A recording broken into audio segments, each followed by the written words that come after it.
Welcome to the 16th Pianocast. We are in I are in a recital hall. I booked this place out because I felt that when I did my next one after taking a break,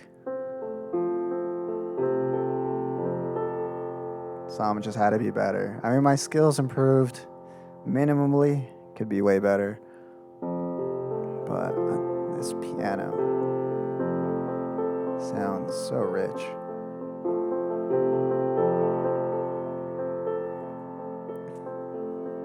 I'm enthralled, I'm elated being here, recording these. These are therapeutic. These give me a purpose to live, to study, to synthesize, to put stuff together in my mind so I can share it. And more importantly than that, to also learn some more piano so I'm not just the same old keys every single time.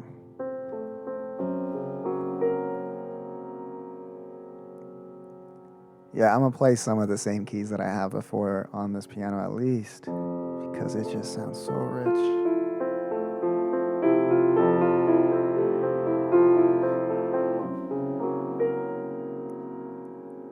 I think if you rush luxury, if you rush the finer things, you miss out on that growth of appreciation for something. Like, granted, if I had this in my house right now, I'd be like, yeah, I would love it. I would appreciate it. Something that I would be grateful for. But to work towards this, to build up to this,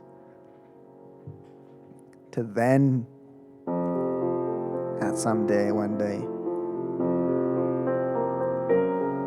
get something even better, that's going to be beautiful. That's going to be more cherished than me just getting this tomorrow. I know for a fact.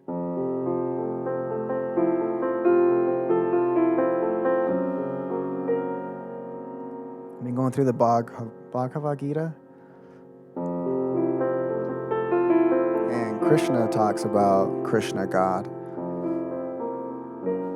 Says you have the right to work, but you don't have the right to the fruit of your labors.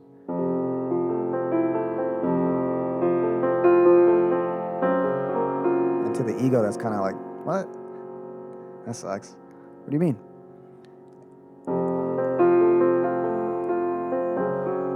And Jesus says something along the same similar lines. He just doesn't directly point it at you. He just says some will reap 30, some 60, and others 100. So same kind of thing. And I think they're both trying to point at this idea of there's more beauty in the process than there is in the outcome. Let me dive into that. There's things in the process as things are developing, as the vision's getting put together.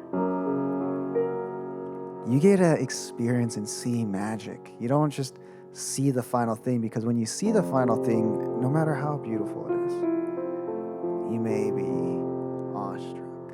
You just look at it like, damn. But to see it from scratch and become that beautiful thing is a completely different experience.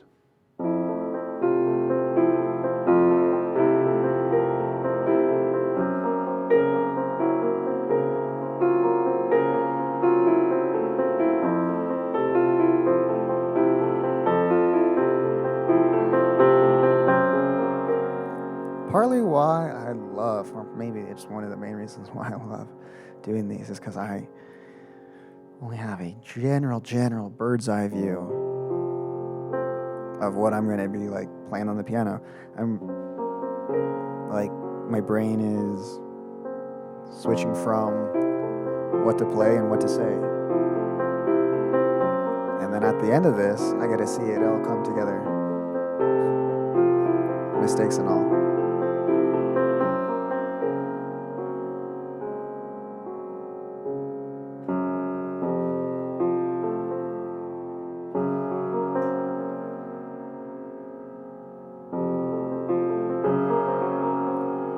The process, you get to see the magic. You get to experience God if you allow yourself to have that kind of communication, because just like learning a new language, there's also the language you learn, your personal own language that you learn with your higher self,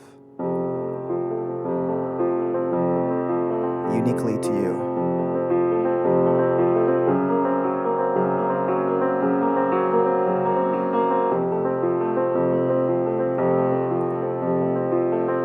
We get to add meaning.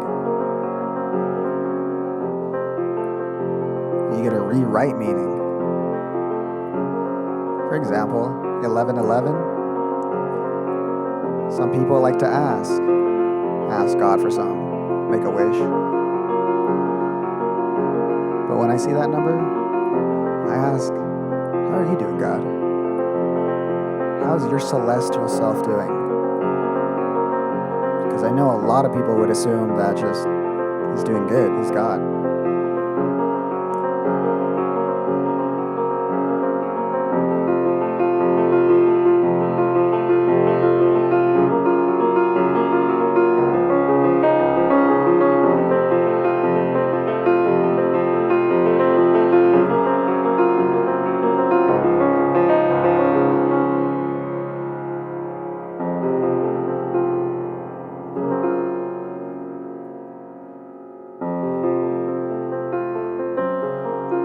So I would encourage, develop that language.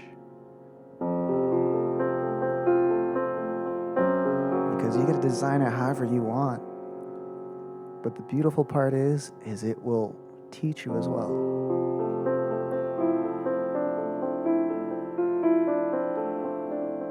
One of my favorite things that I've been taught, right? Jesus says that's a revelation. Things that you didn't read from a book, nor did you hear from another man's mouth, but they are things that came to you as a revelation. This is why I love studying languages.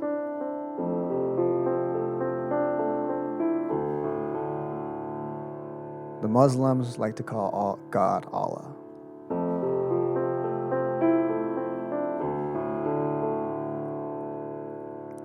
As far as I know, Arabic and Spanish don't have anything linked together. Arabic doesn't come from Latin.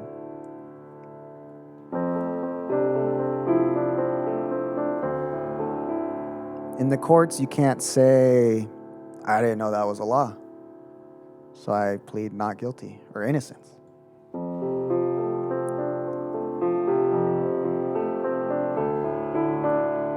Same with universal law. I think with language especially, just because you don't know the meaning, you're still vibrating it. You're still having that resonance of that word. That's why I'm very particular about certain words.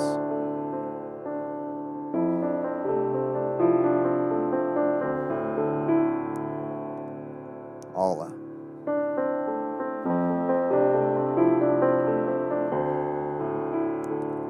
There's a lot of Spanish words that have that Allah sound.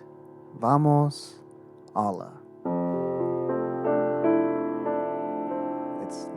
God's in the going. Vamos, Allah. God's in the going, not in the staying. Vamos, Allah, sala. Now that's living room. So God's also in the center of the house. Vamos, Allah, sala de alas. Wings. How appropriate.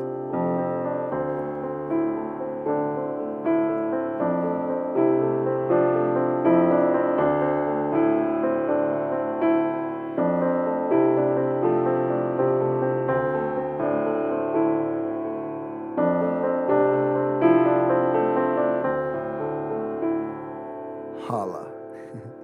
He's in the pulling. We get pulled to the things that he wants us to go to. Same way an owner pulls his dog. Get off the street. I don't want you to get hit.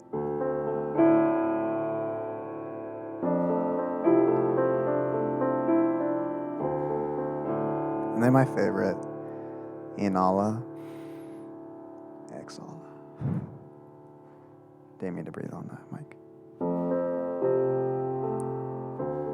We breathe in God, and we breathe him out.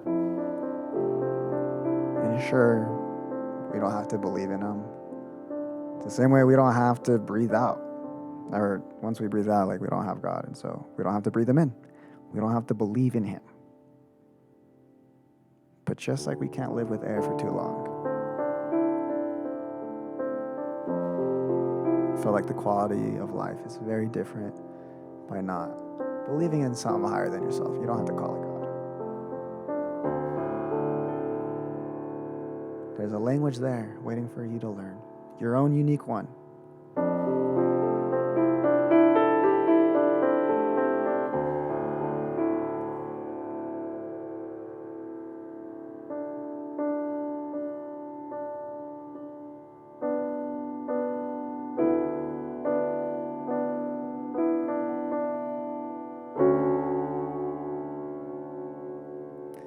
So beautiful.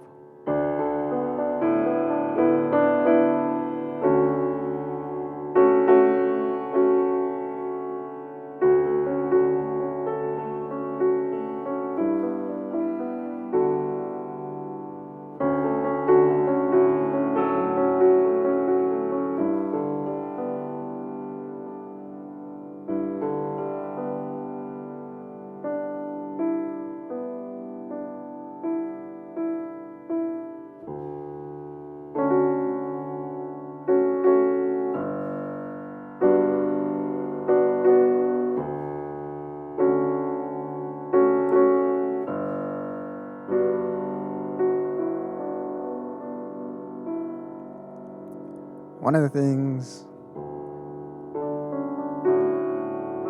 that I have recently learned, overcoming vices and things that aren't meant for me, is I realized that sometimes it's hard to get over a vice because it feels so good. And we misattribute something feeling good for happiness. Because happiness feels good too. But not everything that makes you feel good is happiness.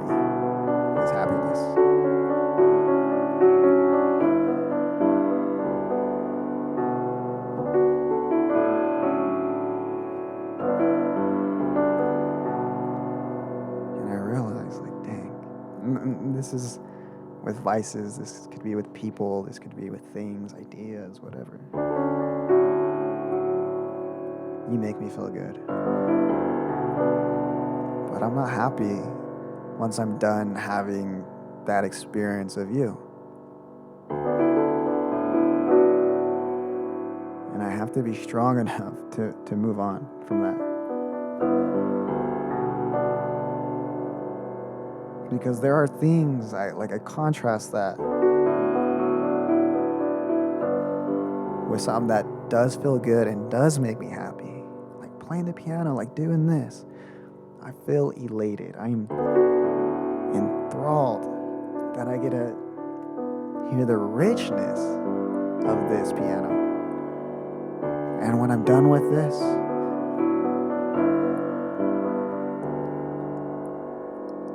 I'm gonna be happy. I'm gonna leave joyful.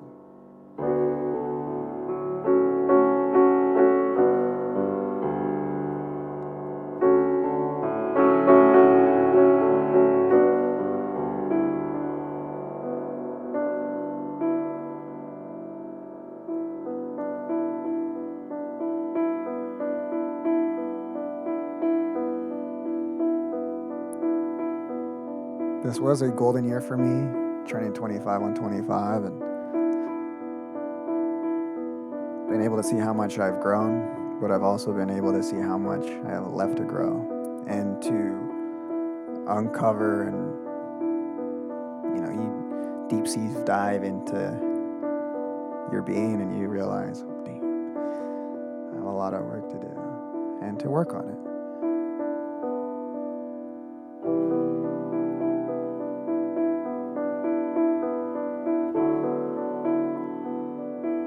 But it feels good doing the uncomfortable work. One of the motifs that I'm getting from these just spiritual texts that I'm going through is just becoming this kind of person that, and they all have different definition and words for it, but someone that just does what they need to be doing day in and day out, regardless if they feel like doing it or not. Back to that whole thing of regardless of the byproduct, do the process. Let the byproduct be an epiphenomenon, which is you don't allow the byproduct to influence your process. It's a big thing for traders. Don't allow your take profit to make the decision for your risk. More risk does not mean more rewards. More risk means there needs to be more knowledge or experience.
I played that little jam in a song called 1111 that you can find on my channel, but I don't play it twice through, so I repeat it when I listen to it. So now I have it recorded.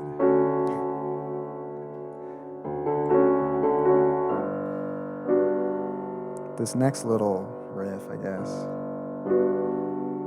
famous one, it's not mine, but my little brother loves it. So part of this is me recording me just playing the intro version of it.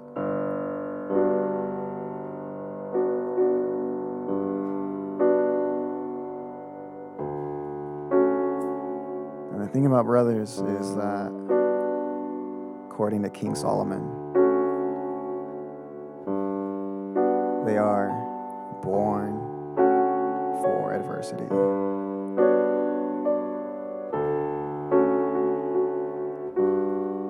But don't wait for adversity to happen to get closer with your siblings.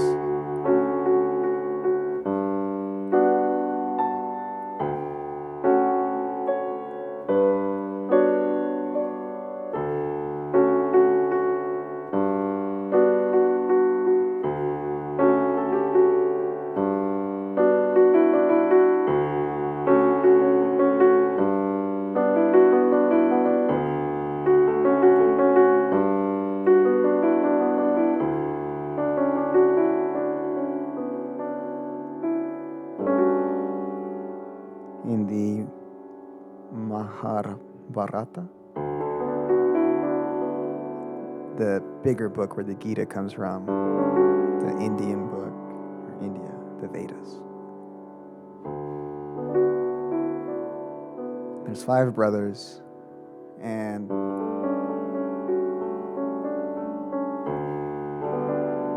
the older brother is the most virtuous, and they go through their own tribulations.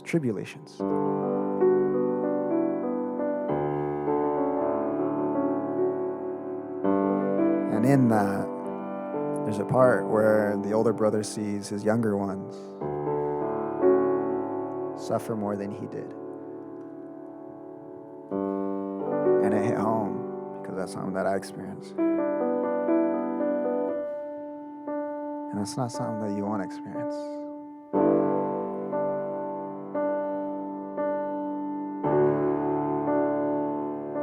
Us older siblings don't want to see our younger ones get the short end of the stick.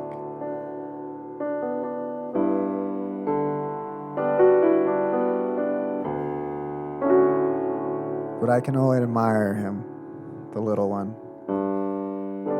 to gone through such pain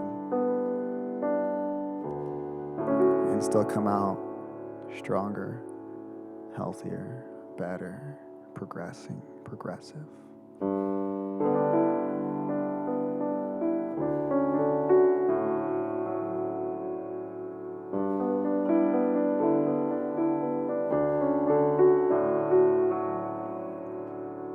Your siblings are born to go through adversity with. Don't wait until adversity happens to get closer with them.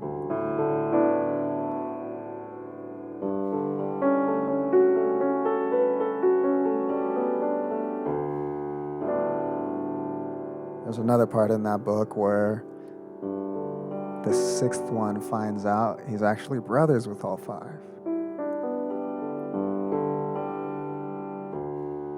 But they're going to war, and he can't betray the people that raised him up. In Dante's Inferno, I think, he describes that there's 7 levels of hell. And the lowest, the 7th, is betrayal.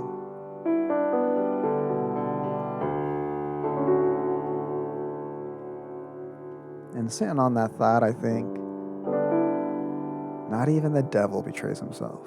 Because if he did, I think he would betray himself by representing good. And he doesn't. So with that being said,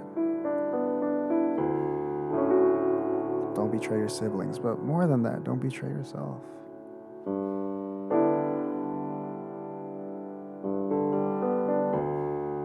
You know what's good for you.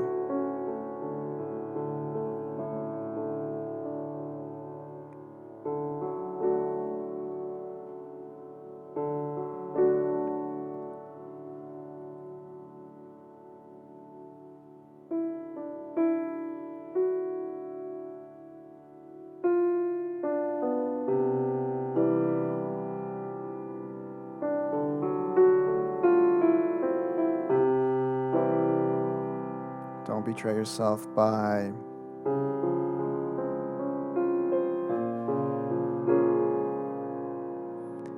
doing things that you know that aren't good for you.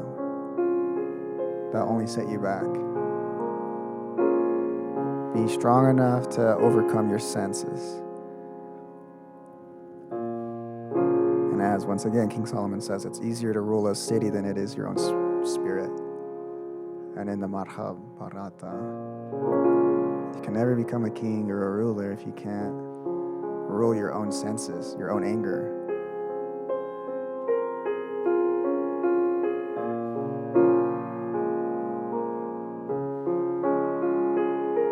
Just because it feels good doesn't mean it's good for you.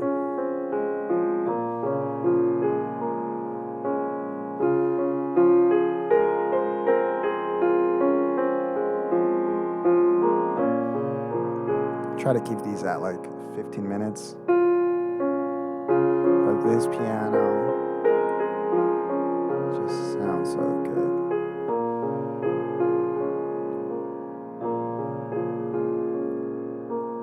And not that I had a lot to share, but I felt like everything that I needed to share was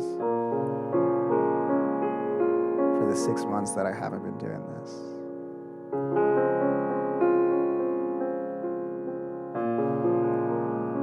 So, with that, I conclude.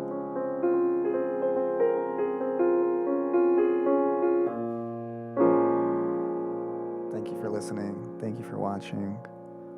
I hope you got something constructive out of this. I hope you reach out to the ones you love to get closer to them without having to wait for something that makes you get closer. Love you all.